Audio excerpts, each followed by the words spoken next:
Estamos de volta. E agora, nesse bloco, nós vamos começar com as perguntas enviadas pelo público. Assim como foi no bloco passado, cada um de vocês terá 2 minutos para responder cada pergunta. E nós vamos começar mais uma vez pelo vereador Demontier Agra.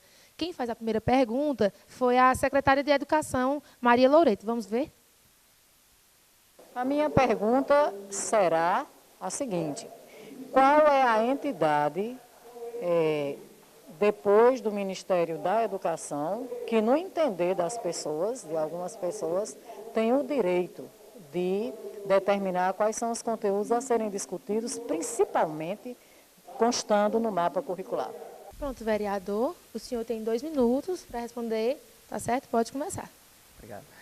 Bem, a gente acredita que educação, né, é uma coisa de extrema importância para a sociedade, né, principalmente no que tange às crianças, né. Eu creio que a sociedade como um todo, ela também tem sua competência, ela tem sua responsabilidade de dar sua opinião naquilo que vai ser ensinado às crianças, né, aos nossos filhos.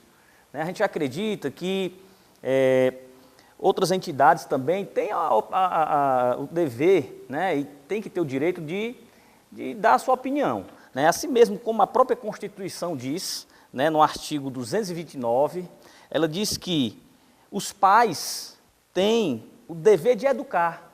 Então a própria Constituição diz que os pais têm o dever de educar os filhos.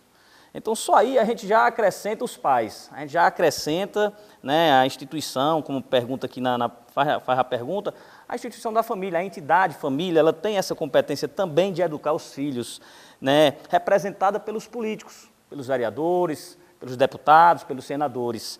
A gente acredita também que a sociedade como um todo, como eu falei, dentre outras entidades que têm uma relação com política, né, ou com educação, assim como a gente vê vários órgãos, né, dando sua opinião contrária ao projeto, não só o Ministério da Educação. Então, assim, no que trata de educação, a gente tem que ter um grande esmero, a gente tem que ter uma grande preocupação, e a gente, como vereador, a gente tem essa preocupação, que a gente está representando muitos pais de família. Então, a gente acredita que não só o Ministério da Educação tem essa competência, mas a sociedade como um todo, não só na educação, a sociedade tem o dever, né? Ela tem o dever de cuidar da educação como um todo, principalmente, como eu falei, no que tange às crianças. A gente não pode deixar, por mais capacitado que seja, só os professores tomarem conta dessa questão da ideologia de gêneros. Muito obrigada, vereador, pela sua resposta. E agora nós vamos às perguntas das redes sociais. E quem vai falar para a gente é a Regi Santos. Olá, Regi. Quem faz a pergunta? Olá, Fernanda. Olá, Demontier. Olá, Zuleide. E a pergunta vem da Adriana. Ela tem 24 anos e reside na cidade de Juazeiro do Norte. Ela pergunta o seguinte: por que é importante que a educação escolar aborde questões de gênero, raça e sexualidade? Bom, professora, essa é a pergunta e a senhora tem 2 minutos. Pode começar. Bem, por que nós temos que falar de gênero, raça e sexualidade? Primeiro, porque nós recebemos sujeitos que, em sua formação e na sua chegada na escola, estão envolvidos com essas 3 grandes questões. A escola, historicamente, foi negada à raça negra. Então, por isso que a gente fala tanto hoje em racismo e direito à educação, né? A escola precisa falar de sexualidade porque os sujeitos chegam na escola envolvidos pela sua normatividade e, nesse sentido, eles chegam com problemas de violência doméstica.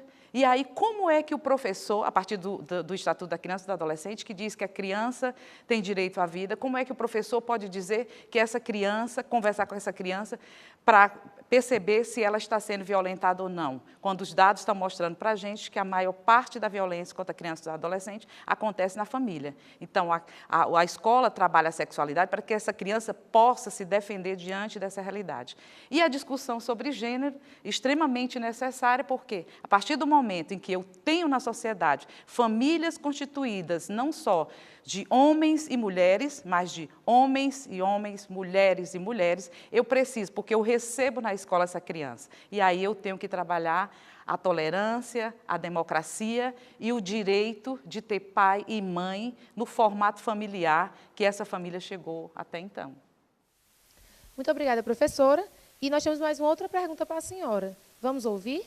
Gostaria de perguntar para essas pessoas que são contrárias a esse projeto de lei, como é que nós podemos, então, conciliar essas duas realidades, né? Sendo que a grande parte da população no nosso território nacional, no nosso território de Juazeiro do Norte, são contrários a essa temática da ideologia de gênero, né? Como é, então, que nós podemos, estando numa democracia, fazer com que a vontade de uma minoria seja imposta sobre a grande parte da população? Isso nós podemos ver em tantos lugares onde tem se discutido o tema, quantas são as pessoas que têm acorrido aos debates, têm se posicionado de maneira contrária a essa realidade. Então, com toda certeza, a grande parte da população é a favor do projeto, contra a ideologia de gênero, né? Então, nesse sentido, por que não se respeitar o posicionamento das famílias, já que estamos numa democracia, ao invés de querer impor a vontade de poucos sobre a grande parte da população? Mais 2 minutos, professora, para a senhora responder. Pode começar. A pergunta feita, ela traz para a gente duas grandes questões, democracia e família, né? Se estudar ideologia de gênero, nós estaríamos ferindo a democracia. Eu acredito que quem está ferindo a democracia neste momento é um texto onde diz o que o professor pode ou não pode ensinar. Eu acho que a questão aí está equivocada, né? E a segunda discussão aqui que a família traz, o posicionamento, que a pergunta traz, é sobre o posicionamento da família. Mais uma vez, eu pergunto aqui ao padre que está fazendo essa pergunta, qual o conceito de família, que família tem chegado na sua igreja?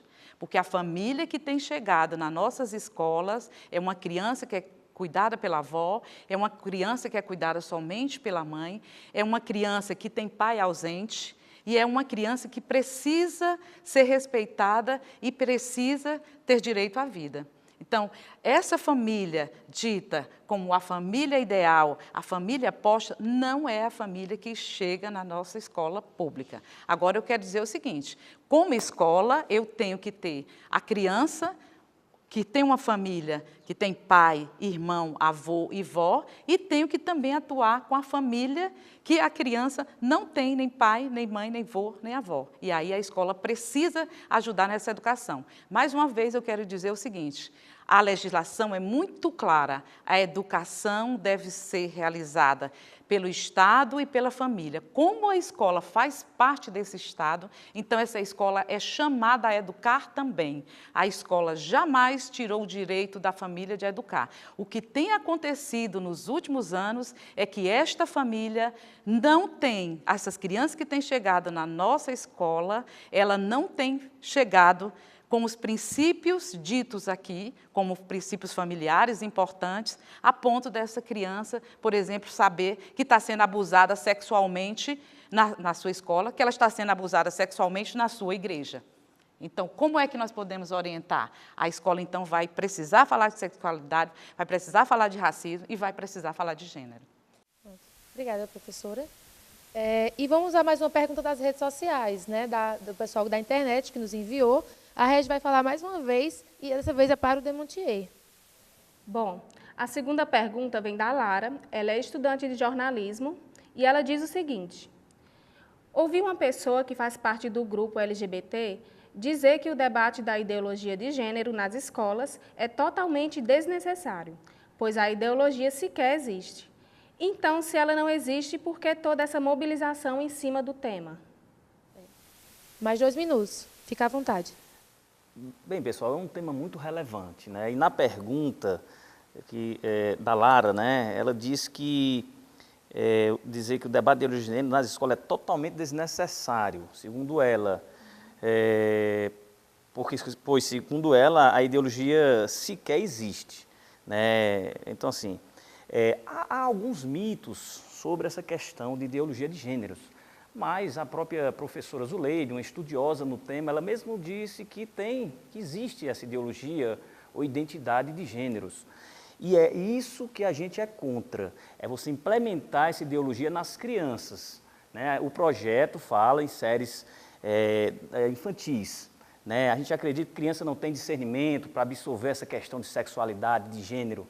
por mais que ela chegue na escola com algum trejeito, com alguma questão, ela não tem, digamos assim, o discernimento de saber e como ela vai receber essa orientação, né? Então, a gente é contra essa ideologia de gênero que existe. Se não existisse, nós aqui em Juazeiro teríamos colocado esse projeto, na cidade do Crato, Blumenau, em Santa Catarina, Garanhuns, Pernambuco, dentre outras cidades. Então, é um tema que existe, é fato, e por isso que a gente está lutando contra. Questões essa questão, a LDB ela já traz, né, questões para defender também essa questão de algum aluno que chegue com algum problema. A LDB ela é muito ampla, é uma lei que dá muito direito para os alunos. Então, assim, a gente está entrando aqui, focando especificamente, né, nessa questão das crianças, né? Então, assim, a criança ela tem mais que brincar, se divertir, né, independente do sexo, do gênero. Agora, você dizer que uma criança, ela nem é homem, nem é mulher, que ela não tem gênero, que ela vai construir a sexualidade dela, o gênero dela, durante a vida, durante o tempo, de forma social, isso a gente não pode permitir para nossas crianças. Muito obrigada, vereador. A gente vai dar mais uma paradinha para o último intervalo do nosso programa. Voltamos já com mais ponto de vista.